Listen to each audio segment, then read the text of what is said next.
American Dreamers Podcast, Episode 3. I'm going to call this one Moving East. We've been away from home for a few days now. We're starting to feel like we're on a road trip, less like a vacation and more like what we're intending to do. You know, spend a year living in our van, experiencing America, meeting and introducing ourselves to as many different Americans as possible with the hope of gaining a better understanding of people living all around the country and giving people around the country a better understanding of who we are, just family of four living in Los Angeles, California. Moving east. We begin moving east along the border. The feeling starts to set in. We're leaving home behind. Jucumba, a border town on a road less traveled, with signs of days gone by.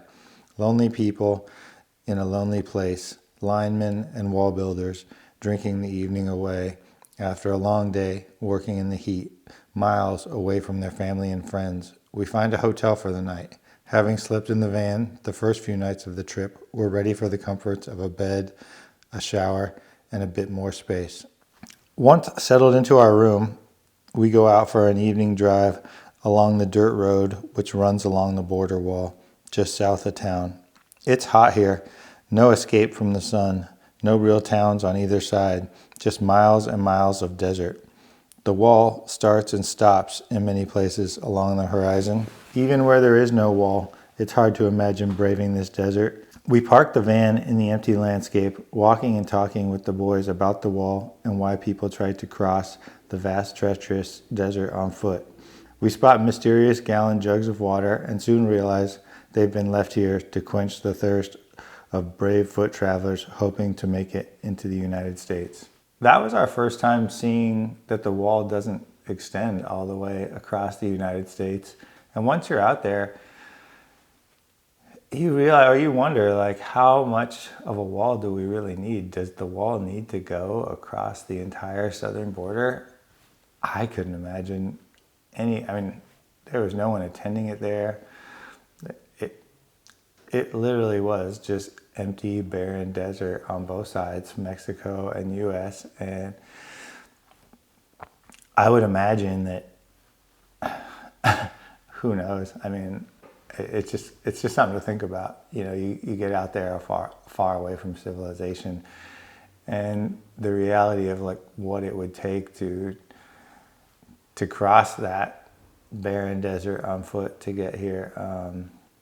Anyways, it's just something interesting to think about. We didn't spend a lot of time in Jucumba.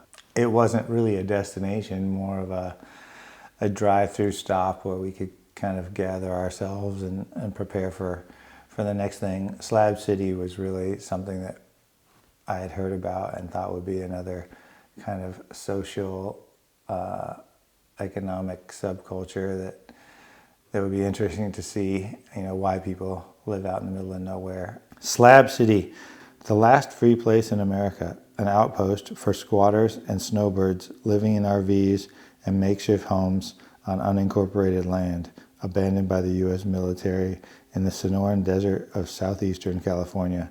Yeah, it's wild. People just make homes out of whatever they can find. I think at one point it was a military base, and when it was left, people just went out there, and probably was some time between when the military left it and people started living out there. But you can see most of the structures that people were living in are just kind of rehashed materials that were left over from buildings that were probably rotting away, that the military had abandoned out there. Our timing is good, as it's under 100 degrees when we arrive. Being summer, it's off season, which seems a bit more confrontable than it would have been in the cooler months when the slabs reach max capacity and all of the snowbirds arrive to camp. I feel a little uncomfortable bringing my family to an isolated area occupied mostly by fringe characters. We definitely stand out as normies in our pristine van with fairly clean clothing and bodies. Not quite sure the best way to merge in. We head straight to the public library, recommended as a Slab City must-see by Murphy, a kid we'd met back in Jucumba.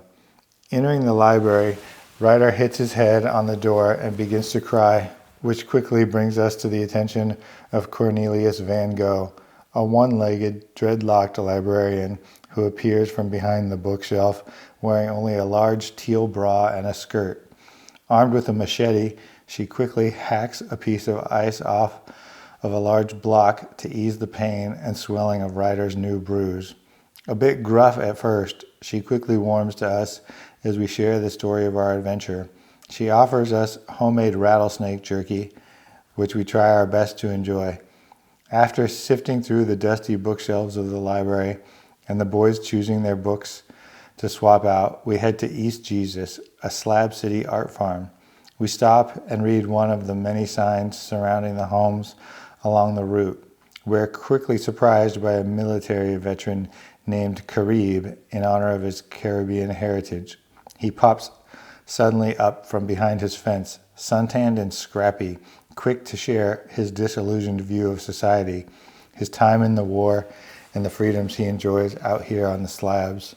He offers us a place to stay for the night, but having just been warned by Cornelius of Slavies seemingly to be too nice, we excuse ourselves and continue on to East Jesus, after which we have a quick sunset skateboard session in the Karma Bowl, their local skate park. The sun has set, and it's time to find a safe place to park the van for our first night on the slabs. We head east as darkness takes over the day. We find a spot a couple miles out of Slab City, past the library and out on BML land, where we hope to get a good night's sleep, free from uninvited visitors lurking in the night. The morning brings a beautiful desert sunrise. After breakfast in the van, we head back into Slab City to play basketball on their makeshift court.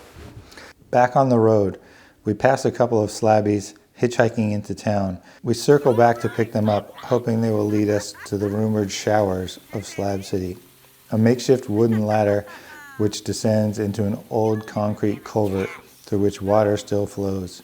Cleaned up and ready for the road, they play us a few Woody Guthrie and June Carter Cash tunes on their guitar before we drop them in town and head our separate ways.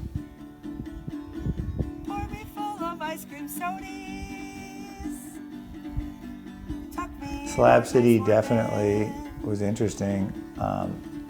I'd heard about it on a radio program or a podcast or YouTube or maybe Huelhauser, who knows, but I had heard about it somewhere. And if you don't know, it's definitely, there's documentaries on Slab City on YouTube. You should check them out for sure. It's just kind of a nomadic subculture. I don't know, nomadic, because I guess they hold up there, but there's a lot of people who just come through the slabs seasonally, but apparently you can live there for free. No one comes to bother you. It's an unincorporated part of the world. And you get all kinds of characters out there, you know. Some are kind of hippie, bohemian, but like anything, you know, it goes to show you how certain parts of society, as much as we see them as ridiculous or nonsense or, you know, bureaucratic, how important that can be, because out there we came across quite a few characters, and you know, there's theft, there's crime. We met one guy who was just walking, looking lost, wandering down a road, just like holding on to some burnt piece of material. There was some infighting there amongst some of the slabbies, and they burned this guy's house for whatever reason. So, you know, it just goes to show you that the idea of living off the grid or living free, you know, it's not always free. It definitely comes with consequences.